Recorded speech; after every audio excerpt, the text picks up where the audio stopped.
Hey, what's up guys? Welcome back to Josh Does Coding. In today's video, we are going to be continuing on with our wave-based survival series, and we are going to be setting up the main menu for our game. So let's hop straight on into it. The first thing we're going to want to do is create a new level. We can do that by coming File, New Level, and we are going to create a empty level. What we're going to do now is simply come into our Place Actors tab. We're going to grab a plane, and we can just throw this on the ground, and we'll just set it to 0, 0, 0.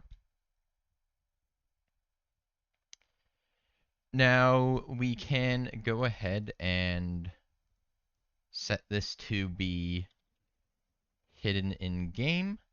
So if you just have the instance selected in the details panel, you can search for hidden, and you'll find actor hidden in game, and we can set that true. So basically when we run it, you won't see anything. Then what we will need to do is first off save the level. So we can come into game, we can come into maps, and we'll save this as main menu map.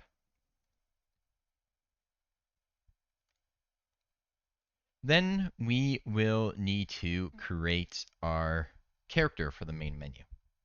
Now we don't want to use our third person character because that will control all of the movement and shooting and whatnot. What we want to do is create a new folder, and we'll call this main menu. And inside of here, we can create a new blueprint class, and we'll create a pawn. Now, a pawn can still be possessed and receive input, so the player's still going to be able to press on buttons when it's a pawn, but they won't be able to walk around or anything like a character can. So we'll create a pawn. We'll call this BP underscore main menu pawn. We can open this up, and we are done for now, because what we actually need to do is create the UI that is going to be on this main menu pawn. So we'll create a new folder, and we'll call this main menu UI. We'll come to user interface, widget blueprints, create a new user widget, and we'll call it WBP underscore main menu. If we open this up, we can add in our canvas panel, and then we can go ahead and set up the main menu. So what we're going to do is we're going to set up a play button, a settings button, and a store button. So essentially, the play button will obviously start the game. The settings button we'll use in the future to create settings. And the store button is in the future we'll be able to buy upgrades with points we earn in the game. So to do this, we're going to start by adding a vertical box. We will set the anchor to the center. We will set the size to, let's say, 800. We'll set the alignment to 0.5, 0.5, and we'll reset the positions.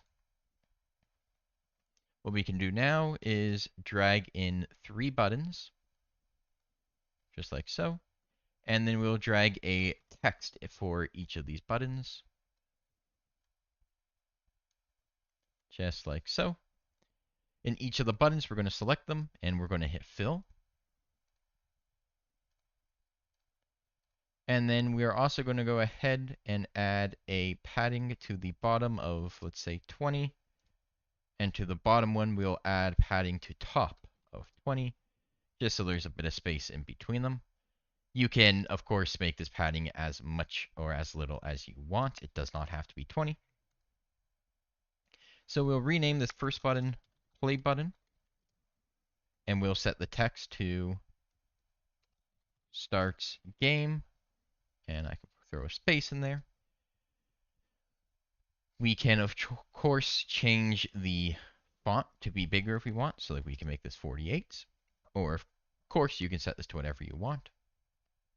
And I'm actually going to rename this to start game button, just because that sounds better to me. The second button we'll say is the settings button. We'll come to our text block. We'll change the font to 48. And we'll change the text to settings. Finally, we'll come to our last button. We'll rename this. We'll call this upgrades. And what we're going to actually do is hit this up arrow here so it comes above settings. And because we did that, we need to set the padding of top to 0 and set the padding to bottom of 20. Now we're going to call this upgrades button. We will set the text to be upgrades, and we'll go ahead and make the font 48 just like the others.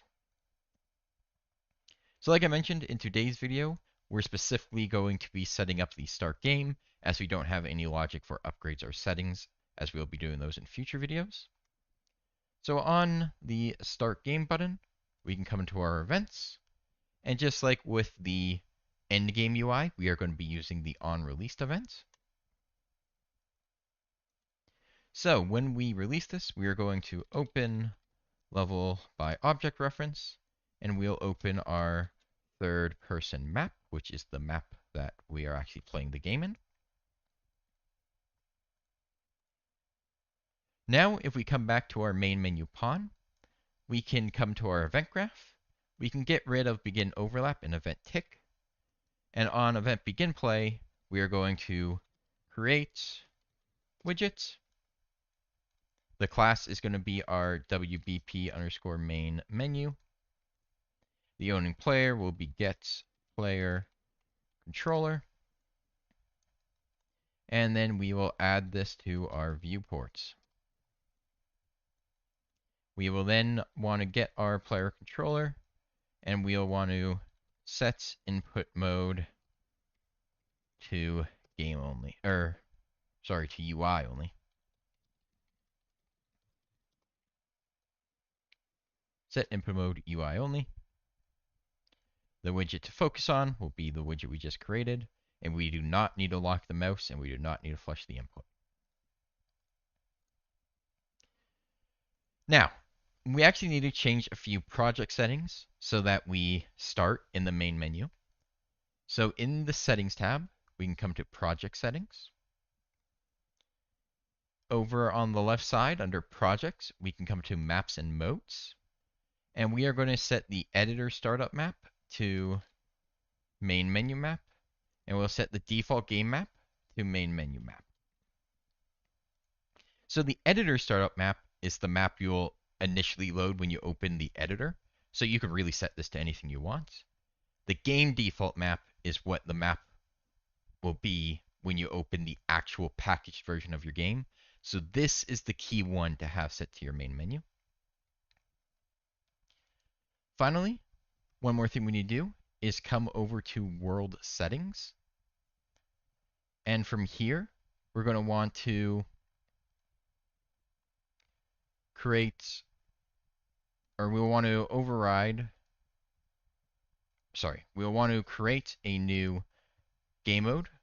So what we can do is come to game, blueprints, core, and we'll create a new blueprint, and it will be a game mode. So we need to come to all classes.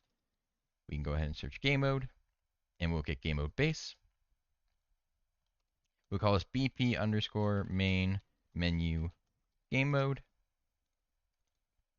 If we save this, under our default pawn class, we will want to set this to our main menu pawn. Now, in our world settings, we are going to set the game mode override to be that main menu game mode. And now we can save this, and when we run it, when we start the game, we are going to have our main menu. Now, one last thing I forgot to do was make it so that we can see our mouse cursor when we are in the main menu. So we can open our main menu pawn from our player controller. We can just say set show mouse cursor, and we will set that to true. Now, if we run it, we can see our mouse. We can hit our buttons. Of course, settings and upgrades does nothing like we mentioned. But if we hit start game, we're going to load into our game, and it is going to run just as you would expect. So that is going to do it for today's video. If you guys did enjoy it, be sure to leave a like. In the next video, we are going to be setting up logic to earn points when we kill enemies, which we will then be able to spend on upgrades. If you do want to see that, be sure to subscribe so you don't miss it, and also leave a comment down below if you have any questions. With that said, I hope you guys have a great rest of your day, and good luck with your games.